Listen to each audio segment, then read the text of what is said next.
komunikan. Nah, ini ibaratnya itu seperti itu ya.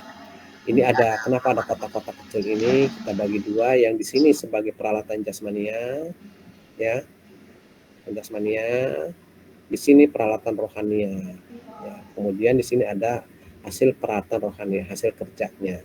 Jadi dalam kehidupannya sehari-hari itu manusia itu peralatan tubuhnya itu tidak pernah berhenti ya. Baik Anda tidur pun tidak berhenti gitu. Ya, artinya organ tubuh itu tidak berhenti. Itu dari organ tubuh saja ya, yang istilahnya semacam jantung. Apalagi jantung itu selama kita hidup itu tidak pernah berhenti. Coba Anda bayangkan itu. Kalau lambung masih bisa berhenti saat kita tidur, berhenti. Nah, itu artinya karena tidak ada asupan makanan ya. Semua berparu-paru kerja itu, pokoknya itu kerja semua itu seperti itu, tidak berhenti. Bagaimana suatu hal di salah satu organ tubuh kita berhenti ya. Nah itu kan tadi saya katakan di kelas kelas D ya. Jadi kalau kita bicara itu hendaknya kita kontrol dengan ini budi ya. Budi ini kan ada, budi ini yang memperhatikan manusia itu berperilaku baik atau buruk ya, indah jelek ya, itu seperti itu, baik tidak baik ya, seperti itu. Meskipun akal tuh secanggih-canggihnya akal, budi akan memperhatikan ini. Karena apa? Budi ini yang mencerminkan perilaku manusia itu, artinya dari ucapan-ucapan kita sehari-hari itu kan seperti itu. Bagaimana kita? Karena apa? Apa yang ada dalam tubuh kita ini, apa kondisi kita itu akibat dari perbuatan kita juga. Kasarnya seperti itu. Apa yang kita alami ya itu tuh, buat contoh saudara Sri Rahayu gitu. Kenapa demam? Karena rupanya di dekat balong katanya dia bilang. Kalau orang Bogor kan bilangnya balong ya, orang Betawi bilangnya empang gitu kan. Nah, itu seperti itu.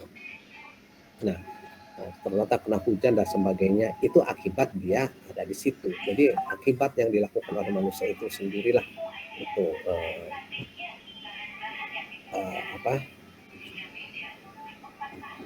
yang ada dalam diri manusia akibatnya ya. Sebentar ya, ada sedikit ini ada. Bukan benar kan, sebentar ya. Jadi ya, sebentar ya, ada sedikit noise ya, sebentar ya, noise sebentar.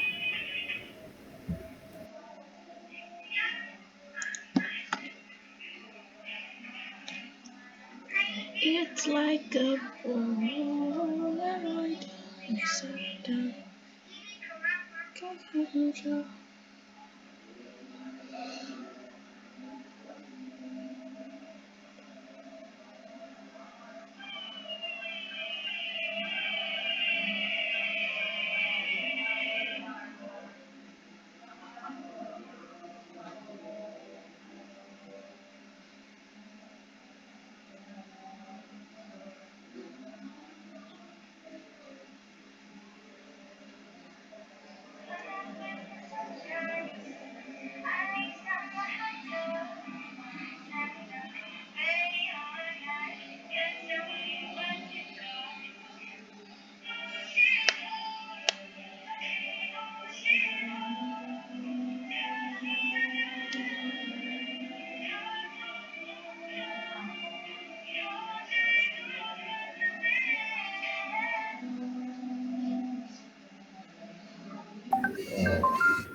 Baik, kita lanjut.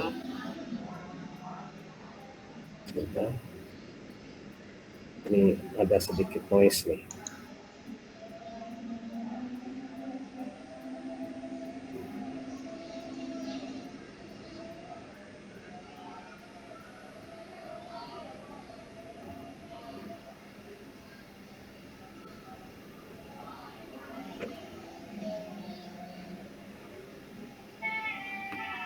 Ya, kembali.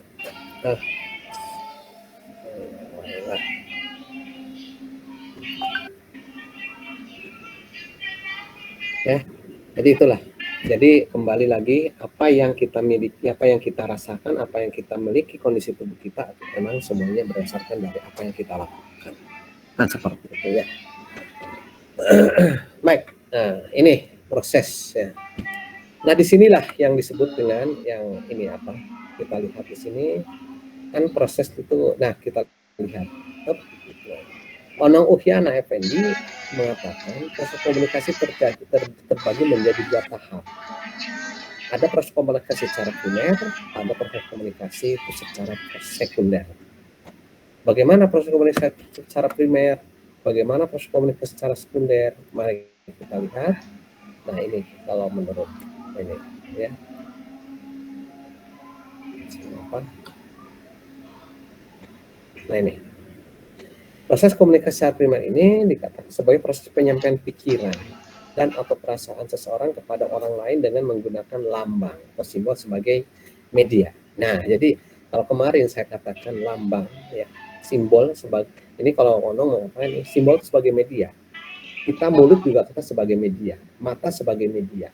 Karena komunikator yang sebenarnya itu adalah lahir dari apa yang ada dalam tubuh kita itu yang disebut dengan peralatan rohani ya, mungkin ke sana itu seperti itu. Jadi semua dalam ada pikiran kan bisa saja ya istilahnya ucapan itu tidak disampaikan, hanya disimpan dalam pikiran kita, bisa seperti itu ya. Itu akhirnya tidak ada dalam pikiran kita tapi tidak disampaikan. Kalau tidak disampaikan belum terjadi proses komunikasi sebetulnya. Makanya supaya bisa terjadi proses komunikasi dikonkretkanlah melalui simbol-simbol itu, melalui lambang-lambang, dan lambang itu dikatakan sebagai media pertama ya, sebagai media. Dan di sini akhirnya terjadi proses secara sekunder. Artinya komunikasi sekunder ini penyampaian pesan itu oleh seorang kepada orang lain dengan menggunakan alat atau sarana sebagai media kedua setelah menggunakan lambang sebagai media pertama. Ya, itu seperti itu simbol-simbol. Karena di menurut Aimut Asud pun dalam buku pengantar komunikasi dikatakan bahwa fungsi lambang komunikasi itu adalah untuk mewujudkan pesan yang tadinya abstrak menjadi konkret. Ya. Abstrak masih ada dalam pikiran kita. Abstrak masih ada di dalam ini. Kalau di bagian proses komunikasi itu masih dalam encoding ya. Encodingnya si sender. Belum tentu dia menyampaikan pesan kalau proses di sini mandat misalnya. Nah, sudah diam sajalah daripada nanti berkepanjangan misalnya kan seperti itu. Itu seperti itu. Nah, tapi kalau sampaikan naluri komunikasinya bekerja di sini ya. Maka di sini ada hasil kedepan pernyataan, ada yang nafsu dengan motif komunikasi. Kemudian di sini ada naluri dorongan. Di antara salah satunya adalah naluri komunikasi, dorongan untuk menyampaikan pesan. Ya. Pesan itu disampaikan berdasarkan pada motif, terbentuklah motif komunikasi. Ya, kalau ini bekerja, maka disampaikanlah pesan itu kepada komunikan. Sampai komunikan. Diterima oleh siapa? Oleh peralatan jasmania. Ini. Ya. Peralatan jasmania yang kemudian di sini peralatan jasmania bekerja. Siapa yang bekerja peralatan jasmania itu? Telinga, pendengaran ya, dan penglihatan ini. Nah, kalau melalui surat, melalui WA ya penglihatan yang bekerja dan panca indera ini. Kalau langsung ya melalui pendengaran misalnya dan penglihatan, ini dua-duanya bekerja kan seperti itu ya. Kemudian kalau Anda lihat YouTube misalnya melalui video call misalnya kan bisa dengan penglihatan dan pendengaran. Nah, ini kan media berkembang nih seperti itu melalui penglihatan dan pendengaran, atau disebut dengan bahasa kerennya kalau bahasa Baduy begini Melan, visualisasi dan audio. Nah, itu seperti itu. Nah, dari perhatian jasmania itu tadi mata, penglihatan dan pendengaran telinga masuklah kepada ini nih, pikirannya. Dalam perhatian rohani yang bekerja, hati nuraninya bagaimana? Misalnya Anda tidak tiba ditatangi menerima pesan dari seseorang, kemudian orang itu dalam kondisi lusuh, kemudian tidak punya uang sama sekali, anak-anaknya menunggu lapar di rumahnya, misalnya bekerjalah hati nurani. Lalu bagaimana? Aduh, uang nih ada hanya bisa nggak nih kalau uang kita dibagi dua dengan dia misalnya. Akal bekerja di situ. Sudahlah, bisalah bagi dua. Kasih ke dia separuh. Ini akal yang bekerja. Kemudian cara memberinya dengan pesan yang bagaimana? Pak, sudah Pak, ini barangkali ini saya tapi hanya mampunya seperti ini. Kekurangannya silahkan Bapak cari yang lain. Bapak tidak usah bilang, tidak usah dengan kata-kata pinjam, pakai saja uang itu. Tapi itulah kemampuan saya.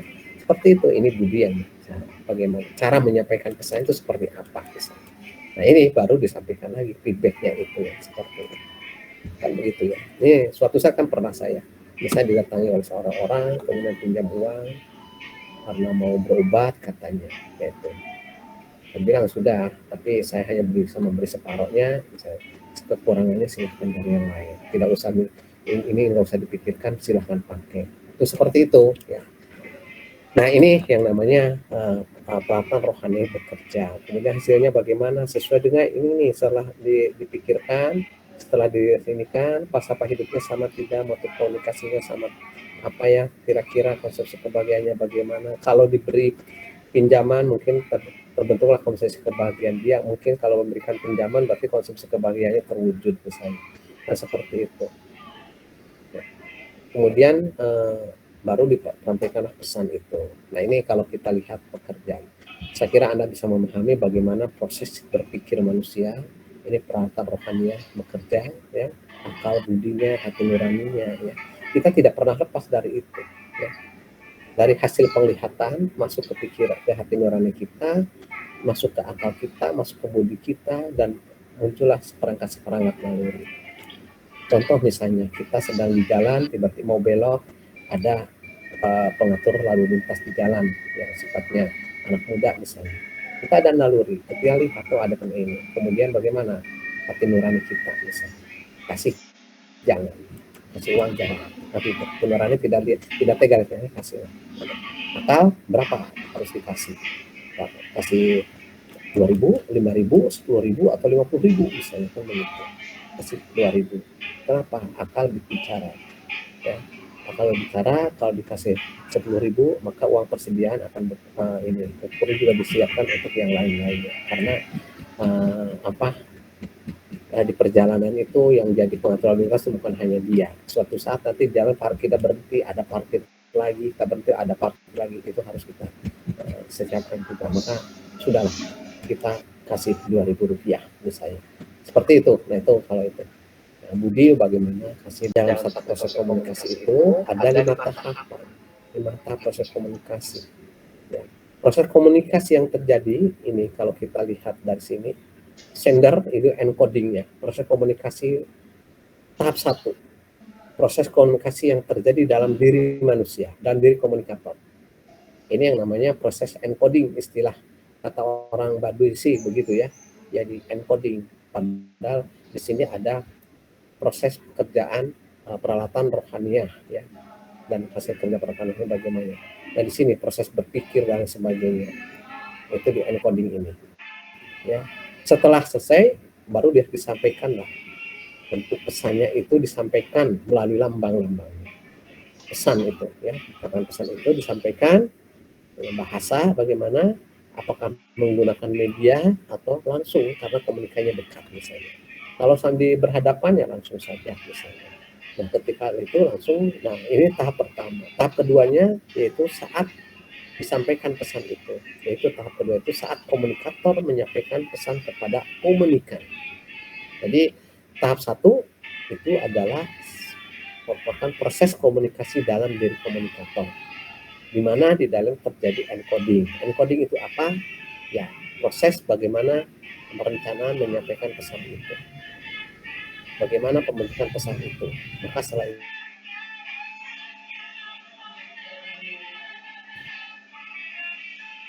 pesan disampaikan kepada komunikan. Ya. Terlepas apakah menggunakan media atau tidak menggunakan media, itu merupakan saat komunikator menyampaikan pesan kepada komunikan atau saat komunikator melakukan tindakan.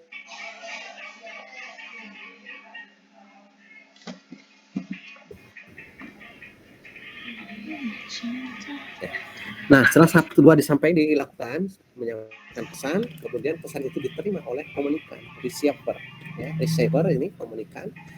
Ya, tahap 3 itulah yang terjadi saat komunikan menerima pesan dari komunikator. Itu yang disebut dengan tahap 3. Dan di situ terjadi proses komunikasi dalam diri komunikan.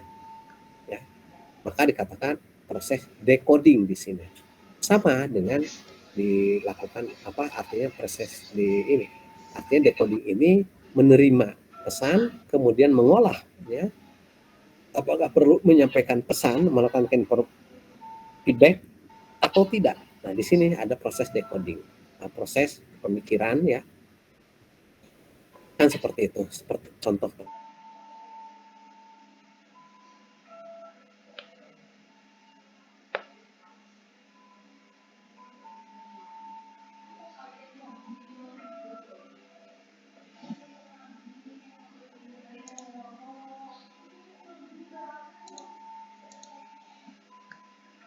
Maka saat menyampaikan umpan balik itulah yang disebut dengan proses komunikasi tahap 4. Jadi proses komunikasi tahap 3 itu saat komunikan menerima pesan atau isi pernyataan dari komunikator, itulah proses ketiga.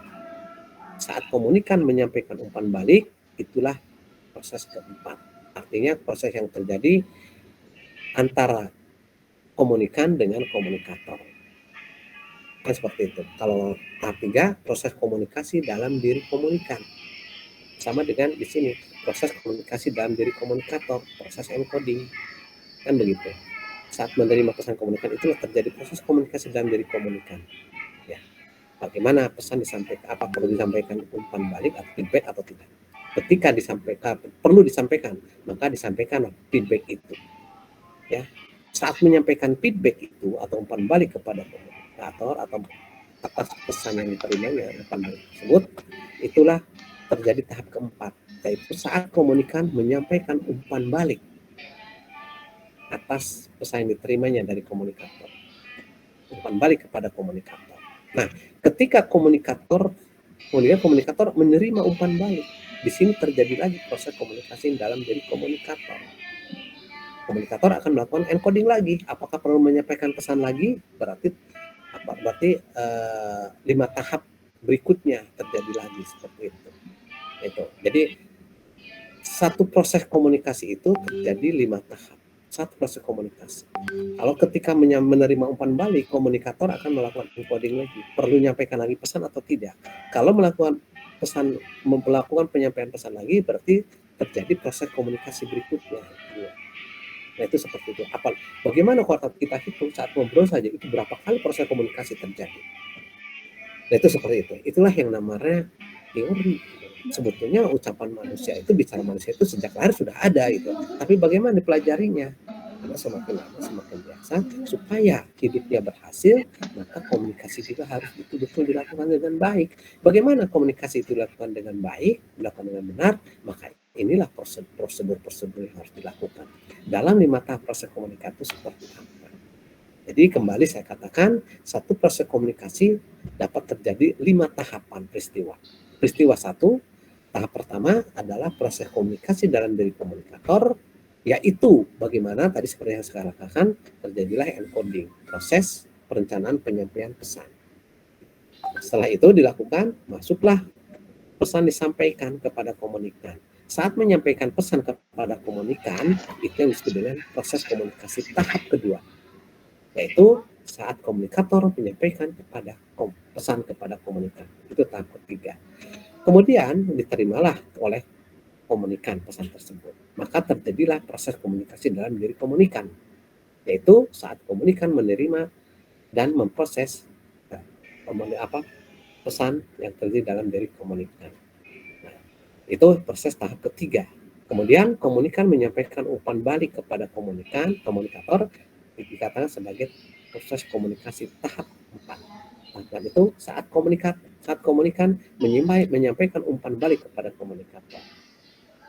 Nah, itu tahap 4. Kemudian saat menerima umpan balik atau feedback dari komunikan itu terjadi dalam diri komunikator. Proses komunikasi tahap 5, yaitu proses komunikasi yang terjadi dalam diri komunikator.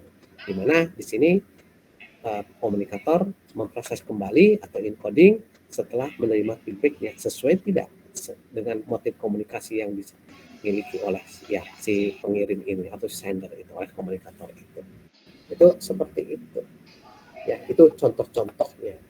Contoh konkret misalnya tadi saya katakan, apa yang terjadi dalam diri kita itu merupakan bagian dari apa yang kita lakukan, kan seperti itu. Contoh misalnya, kemarin di peristiwa demonstrasi 11 April itu terjadi peristiwa ada peristiwa dalam peristiwa ya.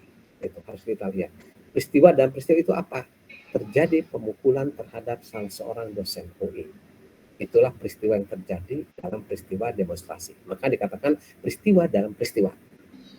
Kenapa dia dipukuli? Kenapa dia dipukuli? Nah ini, ketika dia selama ini mau menyampaikan pesan-pesannya, mungkin ya, atau saat itu saya lihat di videonya itu dia ada pertengkaran di situ. Maka terjadilah. Coba kalau, nah berarti itu yang si yang bersangkutan itu terpancing oleh orang-orang di sekitar situ, hingga terlihat dalam videonya dia marah, kemudian sampai dengan kata-kata, apa kamu maunya, apa kamu, sampai itu kan, seperti itu, apa kamu, itu seperti itu. Nah, kalau dia bisa mengendalikan diri, mungkin ya, kalau bisa mengendalikan diri, baiklah kalau kita, oke, terima kasih, saya salah kalau begitu, mohon maaf, itu kita sama-sama, maafkan saya ya. Itu mungkin kemungkinan itu dari situasi tersebut mungkin tidak akan terjadi proses pemukulan karena dia terpancing, maka itu akhirnya apa terjadi, wah dasar pengkhianat, wah ini, wah itu akhirnya terjadilah pemukulan.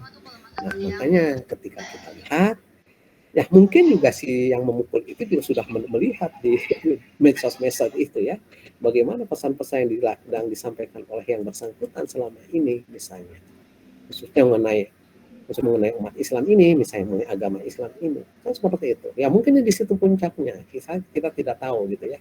Karena pesan-pesan yang disampaikan di medsos itu juga mungkin